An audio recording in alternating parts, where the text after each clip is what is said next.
Hey guys, it's Generic Joe, and today I'm going to be talking about Joker's inclusion in Super Smash Bros. Ultimate, and I just want to put this out right now. I did try recording this on Monday, however, I kept getting delayed because of various reasons. I'm not really going to go into detail about it because I don't really think you guys care, so we're just going to talk about Joker and Smash and get this over with. And as you can tell here, I'm just using some Persona 5 gameplay as background footage for this video because I didn't really feel like setting up my camera, and I thought it would just be better to get my thoughts out on voice recording instead of just on camera. So let's go ahead and get started. So we're going to go ahead and start with how this happened and why it matters to me. At the Game Awards 2018, there was a sudden stop and it seemed like the power was going out or something weird was happening there, but as it turns out, it was a secret announcement that they didn't plan for and they never saw coming. Because that's an original joke. It turned out it was something Persona 5 related, and what an announcement it was. The first challenger pack for Smash Bros. Ultimate is going to include Joker from Persona 5. Simply put, that is amazing. To me, at least. Thing is, though, they didn't actually show gameplay of it. It's kind of like the Mewtwo announcement back in the 50 Fact Extravaganza. They just didn't have any footage to show that the character was in the game. They just wanted us to know, hey, he's here. And I'm kind of glad that they did it this way, because if they waited, there is the chance that an update file could contain some sort of like, maybe names revealing that Joker was going to be in the game and all that stuff. So it's better that they reveal it now before that even has a chance to happen. It was a really cool announcement. The animation, I'm assuming, was done by the same production studio that did the animation for the actual in-game cutscenes. By that I mean the ones from Persona 5. And I love the fact that it was presented in such a way that you wouldn't actually see that it was Smash at first. Like, it just seems like, okay, it's a Persona 5 related thing. Alright, that's neat. And then all of a sudden, bam, the invitation letter to Smash Brothers. What? Smash Bros? Is this for real? This is one of my favorite trailers for Smash Ultimate, although I do feel like I keep saying that every time there's a new reveal trailer, so that doesn't mean much. As for where I stand on this, for a while, the only character I really said I want in the game is Chrom, and he's in now, even if he is just an echo. I wanted him in because I thought they could create a unique moveset for him, if they tried their hardest. I just thought there were tons of options available, but he ended up getting in the game, and as we can see, that's not the case. He has the same moves as Roy, and also has Ike's up B, which is really, really unfortunate, but oh well. There weren't a whole lot of characters I specifically was asking for because I knew the developers were going to try and do something tricky. You can't really predict what these guys are going to do, so I figured, why bother? And as a result, I didn't make any sort of prediction lists or anything of the sort. Only time I ever really did something like that was for a Gamers View podcast discussing what could potentially show up at E3 2018. But after some careful consideration, I did come up with characters that I do genuinely want in the game, fully knowing that a lot of them probably wouldn't make the cut, but oh well, that's just kind of how it goes at this point. And wouldn't you know it, one of the characters on this proposed list was the Persona 5 protagonist. You see, a while ago I thought he wouldn't get in. I played Persona 5 on my PS4 and absolutely loved it, and after Smash Ultimate got announced, I thought that it could be nice if he got in the game, but I knew that logistically it probably wouldn't happen because, well, again, he's a PlayStation character. However, at some point or another, Atlus revealed that they were going to be making a sequel to Persona Q, titled Persona Q2 New Cinema Labyrinth, and it was going to be coming out on the 3DS, just like the first game, and I knew from that announcement that this was it. This was Joker's ticket into getting into Smash Bros. Ultimate. There was no other way that Joker would be able to get into Smash if that game did not exist. And finally, I had a character I genuinely wanted in the game. Again, prior to Q2's announcement, I didn't even consider it, even after Smash Bros. Ultimate was officially revealed. I just didn't think it was possible, but now that Q2 exists, it is possible. I was telling my friends for the longest time, and I'm sure they're tired of hearing it, Persona Q2 is going to make Joker a viable character for Smash Bros. It is something that can genuinely happen because Q2 exists, and what do you know? A few days ago at the Game Awards, he got officially revealed as the first DLC character for the game. And that's just absolutely crazy to me. Now, despite saying that I knew he could be a playable character in Ultimate, I never got my hopes up for it because I knew it was possible, but I thought it wasn't likely. Then again, Cloud got in, so I really shouldn't be all that surprised. For those who haven't really figured out how non-Nintendo characters get into Smash Bros., allow me to break it down. See, in order for non-Nintendo characters to get into Smash Bros., they have to fulfill one of two requirements. Number one, they have to have originated from a video game. It can't be a character from a manga, anime, TV show, movie that had a video game tie-in of some kind. If they came from a video game, it's a-okay. And rule number two, one of those games featuring that character has to have been released on a Nintendo console, and as I've already established, Joker fits the bill on both accounts. But knowing this, I was still shocked when I found out that he was actually revealed in Smash Brothers. And, well, I'm almost speechless.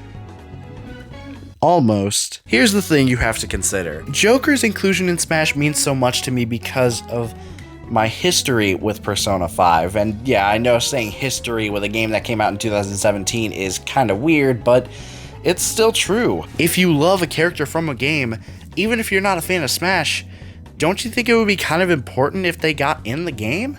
I mean, to a lot of people, myself included, Smash Bros. Is a big deal. It's gaming's biggest crossover with some amazing IPs represented. You have all sorts of Nintendo IPs like Zelda and Mario. You've got third-party IPs like Castlevania, Bayonetta, Final Fantasy, and now Persona. A lot of these names are big in the gaming industry. Gamers that grew up in the 80s and 90s will recognize characters like Simon Belmont and Cloud Strife, and their inclusion in this new Smash Bros. Game will make them think, oh wow, I remember that guy. Oh, he's in this new video game that's coming out soon? I want to buy that just to play as him. And then it turns out that the character sucks. No, I'm kidding, Cloud was top tier for a while. And to people who actively follow those series of games, having their favorite characters from those games represented in this massive crossover is kind of a big deal. In the case of Persona, it gives them exposure, because the game seemed to get a decent amount of traction in 2017 due to all the hype surrounding it, and that just sort of spread, and well, 2 million copies later, here we are. And his inclusion in Super Smash Bros. Is guaranteed to spread awareness about his game. Does this sound familiar to any of you people? Well, it should, because this is pretty much the exact same thing that happened with Shulk back when he was revealed in Smash 4. The character and the game that they were from were far from the most well-known thing in the world, and then the main character from that game gets put into Smash Brothers, and awareness spreads like wildfire, and you get so many more people who are happy to play the games afterwards. Seriously, there are a ton of people that are willing to go out of their way for first or third party characters to play games that the characters featured in Smash Brothers were originally in, including yours truly. I guarantee you, had it not been for Super Smash Bros., I never would have even touched Xenoblade Chronicles. However, that is not the same case for Persona 5.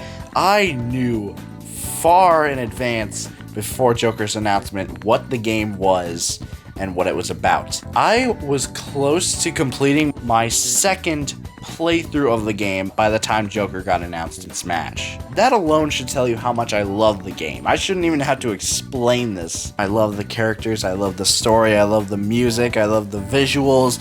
It just oozes style, and to have the Sassmaster protagonist of that very game that I hold so dear to my heart featured in gaming's biggest crossover that I am already a fan of, how could I not get excited? I love Persona and I love Smash Brothers, and seeing the two together is just amazing. Joker is gonna get to fight all sorts of characters like Samus and Link and Donkey Kong and the Piranha Plant. You know what? I can explain how important this is all day long, but we're not here for that. We're here for my thoughts on what he'll be like in Smash Brothers. So if you want my true opinions and thoughts on the matter, just go ahead and watch Relax-A-Lax's videos on Persona 5 and Joker's inclusion in Smash Brothers, because his opinions in those videos pretty accurately reflect how I feel. So anyways, what's he gonna be like in Ultimate? I'm not really huge on moveset speculation, gonna be honest here, so I don't really have a clue. I mean, they've got options to pull from. He's got a knife and a pistol for one thing, so that could be used for short range and long ranged attacks, but that's also his weakness. Again, it's a knife and a pistol, not an axe and a grenade launcher. So that means that despite having these options, they're very weak options, which is why he'll probably result to using his persona, which will absolutely 100% be one of his special attacks, just not sure which one. And his taunts are probably just gonna be amazing. Like, I'm not quite sure what they would be, but I absolutely would just love to see those. Also, can his idle animation not be him, like, slouching over like he normally does in the game? That looks weird, and I don't like how it looks. Just have him stand up normally, please. And of course, the big one is the final smash. Honestly, I'd be more surprised if it wasn't the all-out attack. Like, seriously. As for his stage and music, well, that's where things get interesting. Joker is the first DLC character in the game, so this is the first time we're getting a character, stage, and music added to the game post-launch. So we don't have previous content packs to go off of. It's not like there were 2 or 3 others that came up before Joker's that we can base this on. So we don't know if the stage is going to be related to the character that comes in the pack, or if the music's even going to be related. But I think it's pretty safe to assume that they will be. And also, I really want there to be new stages in the game, just because the base game has 4.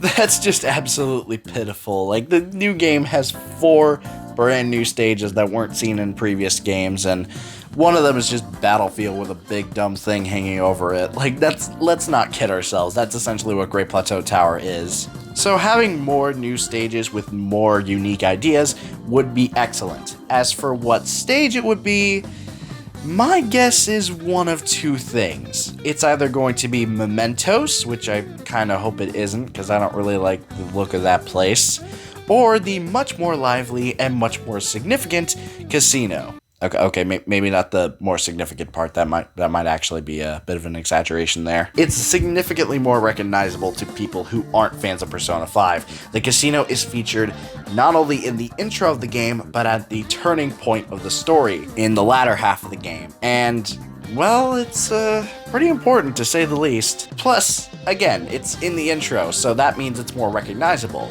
And it looks really nice, so, yeah, could you please make that the stage? That would just be great. That also increases the chances of Whims of Fate getting in the game, which leads into my next topic, the music. Persona music is going to be in Smash Brothers. Or at least Persona 5 music is going to get in Smash. No real word on if P4 and P3 music is going to get in the game. I'd be really surprised if they were. Though I wouldn't say I'm opposed to the idea. I mean, come on. Wouldn't you want Reach Out to the Truth to be playing in Smash Brothers officially without having to mod it in or edit the song in yourself? That would be really, really nice. But again, we're probably not going to get P4 and P3 music, so we'll just settle for 5 soundtrack. And you know what? Settle I will, because I love the music in 5. So let's go through a list of likely and unlikely candidates. I'm also going to use other third parties as reference because they have varying amounts of music in each of their stages, so let's go ahead and run down the list. Last surprise most likely is going to get in the game. Xenoblade Chronicles got its battle theme in the game, and Final Fantasy got its battle theme in the game. Or, well, it's actually 7's battle theme, but it's still a battle theme and it's still in Smash Brothers, so I can't see why they wouldn't put Last Surprise in. Plus, it's probably the most recognizable song in the entire soundtrack, so there's that too. Wake Up, Get Out There would be nice to have, but I'm not entirely certain if it will be, simply due to the fact that it's not really a song that you would want to fight to, you know? I mean, it would be cool to have, but I just don't really see it working. Then again, Environmental Noises is a song in the Pikmin stage, and as the name suggests, it's just a bunch of insect sounds, and you fight while that's playing in the background. So I guess anything's possible. Life Will Change was actually playing in the Joker reveal trailer. That's the song that they used to introduce the character, but interestingly enough, it's actually the Final Day at the Palace version rather than the vocal version, And, well, I'd prefer to have the vocal version in the game, but this does also bring up another interesting point. What if the vocals aren't actually in the tracks for the versions that they have in Smash Brothers? It's really hard to say. I'm gonna go with a 50-50 chance. Like, it could happen, it could also not. Hard to tell at this point, but we'll just have to wait and see. I mean, the two other Sega characters that are in the game, Sonic and Bayonetta, are on both sides of the spectrum. The two vocal tracks featured on the Bayonetta stage are instrumentals, and the vocal tracks featured in the Sonic stage do retain their original lyrics. So it's hard to say what the third Sega character is going to be like. Also, you heard me right, this is the third Sega character. Sega owns Sonic, so there's that. Sega helped publish Bayonetta 1 and 2, and Sega purchased and now owns Atlus. It is kind of weird that Sega is the first third party to have 3 of their characters represented in Smash Brothers, though I guess if you want to be real, Bayonetta is owned by Platinum, and Persona is owned by Atlus, so they're not technically Sega properties, but Sega has involvement in their games. It's kind of weird. Whims of Fate would be really nice to have in the game, especially if the stage is going to be the casino. I mean, again, not really great fight music, but it sounds amazing. So to have that in Smash Brothers would be really, really nice. Rivers in the Desert would be really cool to have in the game as well. Like, that is perfect battle music. That would be amazing to have in Smash. I think that has a strong chance of making it into the game. Beneath the Mask, not sure. Maybe as a remix, but don't know if they would have the original song in there. That's actually less fitting than Wake Up, Get Out There. Chances are the final boss music isn't going to get in the game due to the fact that the name of the song has a spoiler in the title, so I'm going to put that in the unlikely category. And that's pretty much all the big songs that I can think of. Again, there will be remixes in here, so certain songs will get into the game, even if it's not the original version, but God, I can't wait to hear those remixes. Speaking of remixes, let's talk about the songs from other Persona 5 related media that may or may not make it into the game. I'm gonna go with may not make it in on pretty much all of these, just because 2 of them are from the anime adaptation, 1 of them is from the 3DS spin-off that allowed Joker to get into the game, which actually means that it's more likely, but who knows. And 1 of those is a dancing game that isn't available on Switch. Again, it's unlikely. Though, if I had to pick songs from there, I'd say a lot of the P5 dancing remixes would be good fits for Smash Brothers. I'd be okay with a lot of those getting in. Dark Sun from Persona 5 the animation would also be really awesome to have in Smash Brothers. Again, I doubt it'll be there, but hey, it's a thought. And also, I'm thinking Invitation to Freedom or Road Less Taken from Persona Q2 would be really awesome to have in Smash Brothers. It's more likely that only 1 of those songs is going to make it in, but you know what? I'd be happy with either. Though, just saying, I'd probably be happier with Invitation to Freedom being in. That would just really be awesome. Okay, you know what? I think I should just stop this now before I get too overly emotional or excited about things that may or may not happen. Though, one thing is for certain, Joker is in Smash Brothers. That's not a dream anymore. That is a fact. And I couldn't be happier. I am dead serious when I say that I do not care who else gets revealed for the DLC characters. I don't care who they pick. They could have a literal walking pile of crap as a playable character, and I wouldn't get mad because Joker's in the game. It's a character that I genuinely want in Smash Brothers. And he's there now. It just doesn't seem real, but it is. And in about 4 or 5 months from now, we'll get to play as him in the game. It seems amazing to me. A game that I love and its protagonists are going to be featured in Smash Brothers. What more could I possibly ask for? And I think that's pretty much all I have to say on the subject at hand. Are you guys excited to have Joker in Smash Brothers? And also, what other DLC characters would you like to see in the game? Leave your thoughts in the comments below, and I will see you guys next time for whatever, whenever, here on my channel. Goodbye.